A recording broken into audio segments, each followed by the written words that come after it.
RMO outgoing breaker বন্ধ করতে হলে ফার্স্টে অফ বাটন।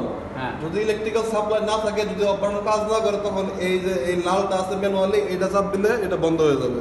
আচ্ছা। আর তারপরে হলো আইসোলেটরটা ওপেন করে দেওয়া লাগবে। এটা হচ্ছে আইসোলেটর চেম্বার, এই চেম্বারটা। এটা খালি এই যে হ্যান্ডেল ঢুকায়, এই হ্যান্ডেল আছে, এই হ্যান্ডেলটা ব্রেকার বন্ধ করার পরে হ্যান্ডেলটা এভাবে ঢুকায়, এই যে একের দিকে আছে এখন, শুধু শূন্যর দিকে জোরে চাপ দিয়ে নিয়ে আসলে এটা বন্ধ হয়ে যাবে। আর কোনো কাজ নেই। আবার চালু করার ক্ষেত্রে, আবার চালু করার সময় আবার এই হ্যান্ডেল আগে ঢুকাইতে হবে। আগে হ্যান্ডেল আগে দিয়েছিলাম এই দিক, এখন তবে এই দিক, একের দিকে আসবে। এটা অপারেট হওয়ার পরে তখন এই সবুজ বাটনে চাপ দিলে অন হবে।